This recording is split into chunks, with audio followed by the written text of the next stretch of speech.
حضور علیہ الصلوۃ والسلام کے صحابہ کی محبت یہ کوئی آپشنل چیز نہیں ہے کہ اگر کسی کا دل مانے تو صحابہ سے محبت کر لے، اگر نہ مانے تو بس خاموشی سے گزر جائے۔ اگر حضور علیہ السلام کے صحابہ سے عقیدت اور محبت ہوگی تو انسان کے سینے میں ایمان کا نور آئے گا۔ حضور علیہ الصلوۃ والسلام کے تمام صحابہ کا احترام ہم پر لازم ہے۔ میں نے آیت کریمہ تلاوت کی، اللہ کریم ارشاد فرماتا ہے محمد الرسول اللہ والذین معہ۔ پہلے اللہ کریم نے اس آیت میں حضور علیہ السلام کے اسم گرامی کا ذکر فرمایا، حضور علیہ السلام کی صفت رسالت کا ذکر فرمایا، پھر اللہ کریم نے صحابہ کی صفات کا بیان فرمایا۔ صحابہ کی صفات کا بیان میں جب اللہ کریم نے صحابہ کی صفات کو بیان فرمایا، سب سے پہلی صفت، سب سے اہم صفت، سب سے بڑی صفت، اور وہ صفت جو ان کو باقی تمام امت سے بلکہ امتوں سے امتیازی شان عطا کرتی ہے، سب سے بلند رتبہ عطا کرتی ہے، اس صفت کا ذکر فرمایا۔ وہ صفت کیا ہے؟ والذین معہ، کہ یہ جو رسول اللہ کے ساتھ ہیں انہیں رسول اللہ کی معیت حاصل ہے۔ یہ جو رسول اللہ صلی اللہ علیہ وآلہ وسلم کے ساتھ ہیں، اللہ کریم نے سب سے صحابہ کی اہم صفت، سب سے بڑی صفت جس کی وجہ سے ان کو سب امتوں میں امتیازی مقام حاصل ہے، اس صفت کا بیان فرمایا اور فرمایا والذین معہ، انہیں رسول اللہ کی معیت حاصل ہے۔ والذین معہ میں اللہ کریم نے صحابہ کی حضور علیہ السلام کے ساتھ رفاقت و معیت کا ذکر فرمایا۔ اب یہاں پر مفسرین والذین معہ کی تفسیر میں کہتے ہیں کہ یاد رکھیے گا حضور علیہ السلام کا رستہ ہی صراط المستقیم ہے، حضور کا رستہ ہی صراط المستقیم ہے۔ حضور علیہ السلام نے سطر کھینچی زمین پہ اور حضور نے فرمایا ھذا صراطی صراط المستقیم، یہ صراط المستقیم یہ میرا رستہ ہے اور یہی صراط المستقیم ہے۔ صراط المستقیم کیا ہے؟ حضور کے نقش قدم پہ چلنے کا نام ہے، حضور کی اتباع کا نام ہے، حضور کی فرما برداری کا نام ہے، حضور کے نقش قدم پہ چلنے والا صراط المستقیم پہ چل رہا ہے۔ صراط المستقیم حضور کے پیچھے چلنے کا نام ہے۔ تو یاد رکھیے گا حضور علیہ السلام کا صراط المستقیم پہ ہونا یہ قطعی ہے، اور والذین معہ بتا رہا ہے، والذین معہ بتا رہا ہے کہ حضور علیہ السلام کے صحابہ کی حضور علیہ السلام کے ساتھ رفاقت اور معیت بھی نص قطعی سے ثابت ہے۔ تو مفسرین کہتے ہیں یہاں کہنا پڑے گا جن کی رفاقت نص قطعی سے ثابت ہے، جن کی رفاقت نص قطعی سے ثابت ہے، ان کا بھی نص قطعی پہ ہونا یقینی ہے، ان کا بھی صراط مستقیم پہ ہونا یقینی ہے، ان کا بھی صراط مستقیم پہ ہونا قطعی اور یقینی ہے۔ تو یاد رکھنا صحابہ کا صراط مستقیم پہ ہونا والذین معہ بتا رہا ہے کہ یقینی ہے، قطعی اور یقینی ہے کہ صحابہ صراط مستقیم پہ ہیں۔ اب صحابہ کی شان کے لیے والذین معہ بھی کافی تھا، والذین معہ بھی بہت تھا، لیکن اللہ کریم نے اس پہ اکتفا نہ فرمایا بلکہ آگے ان کی مزید شانوں کو بیان فرمایا، آگے ان کی مزید رفعتوں کو بیان فرمایا۔ اشداء علی الکفار رحماء بینہم، آگے آیت چلتی ہے، اللہ کریم نے ان کی مزید شانوں اور رفعتوں کا بیان فرمایا۔ تو پتہ چلا صحابہ ممدوح خدا بندی ہیں، ممدوح خدا بندی ہیں۔ یاد رکھیے گا وحی الہی ان کے کمالات میں رب اللسان ہے۔ پھر اسی آیت میں آگے اللہ کریم سورہ فتح کی آیت نمبر 29 میں اللہ کریم آگے ارشاد فرماتا ہے کہ ان کی عظمتوں کا بیان صرف قرآن میں ہی نہیں بلکہ سابقہ تورات و انجیل میں بھی ان کی عرفہ والا شان کا بیان ہے، ان کی عرفہ والا شان کا بیان ہے۔ اور گویا یہ جانثارِ مصطفیٰ، ان جانثاران مصطفیٰ کا ڈنکا ہمیشہ سے دنیا میں بج رہا ہے، ہمیشہ سے دنیا میں بج رہا ہے۔ اور پھر سنو رسول اللہ کی صحابہ کی محبت کتنی امپورٹنٹ ہے، حضور کے صحابہ کا کیا مقام ہے۔ میں نے کہا نا صحابہ کی محبت کوئی آپشنل چیز نہیں ہے۔ ایمان والا جب صحابہ کا ذکر آئے گا ادب و احترام سے اپنا سر جھکا لے گا، ادب و احترام سے اپنا سر جھکا لے گا۔ لیکن اللہ کریم نے پہلی صفت کیا بیان فرمائی؟ والذین معہ، ان کی سب سے اہم فضیلت اور شان کیا ہے کہ ان کو رسول اللہ کی رفاقت حاصل ہے، انہیں رسول اللہ کی معیت حاصل ہے۔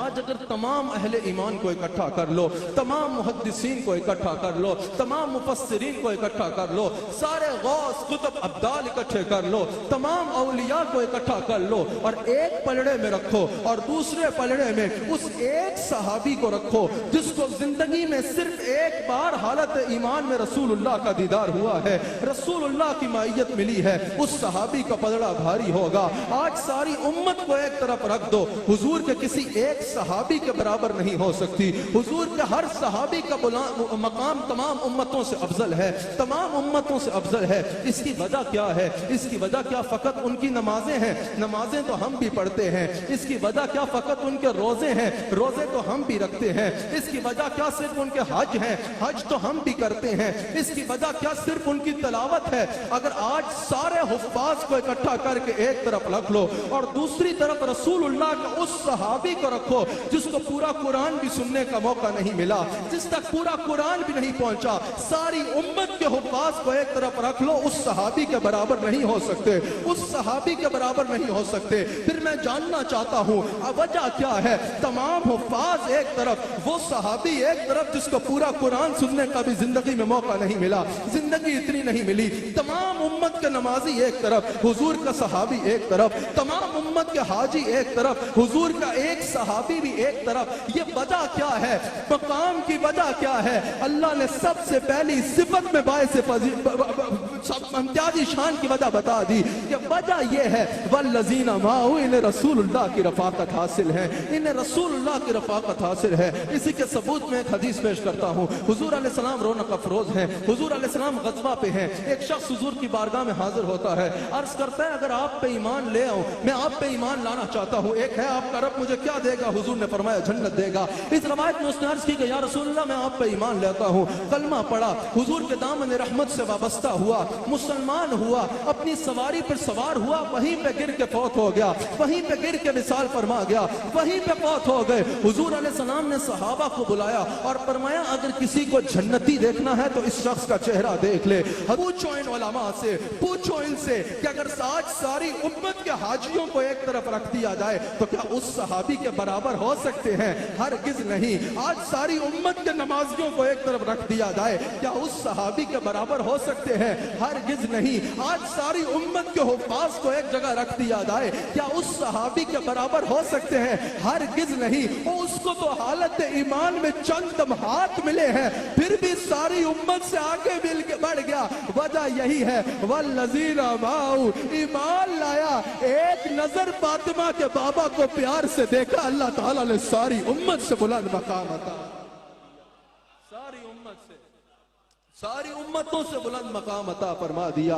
یہ ہے مقام صحابہ، یہ ہے شان صحابہ۔ اور یاد رکھنا، یاد رکھنا حضور علیہ السلام کے صحابہ کا مقام اللہ اکبر بخاری میں موجود ہے۔ حضور علیہ السلام نے فرمایا خیر الناس قرنی، تمام لوگوں میں، اور یہاں ابن حجر اسقلانی کہتے ہیں فتح الباری میں کہ یہاں کرنی سے مراد صحابہ کرام ہیں۔ حضور علیہ السلام نے فرمایا تمام مخلوق، تمام انسانوں سے بڑھ کے شان والے میرے صحابہ ہیں، تمام انسانوں سے بہتر شان والے میرے صحابہ ہیں، تمام انسانوں میں، انبیاء کے بعد امتوں میں جو بلند و بالا شان والا رتبہ ہے وہ صحابہ ہیں۔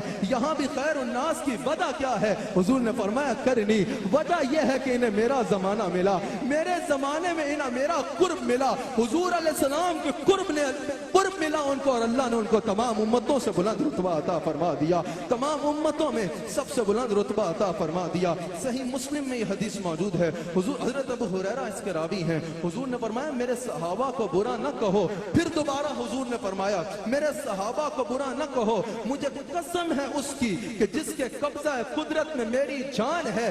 صحیح مسلم میں حضور نے فرمایا مجھے قسم ہے اللہ کی جس کے قبضہ قدرت میں میری جان ہے کہ اگر تم احد پہاڑ کے برابر بھی سونا صدقہ کر دو اور صحابہ ایک مد یا آدھی مد جو صدقہ کرے، حضور علیہ السلام فرماتے ہیں ان کی آدھی مد جو کا صدقہ تمہارے احد پہاڑ کے سونے کے برابر صدقے پہ بھاری ہوگا۔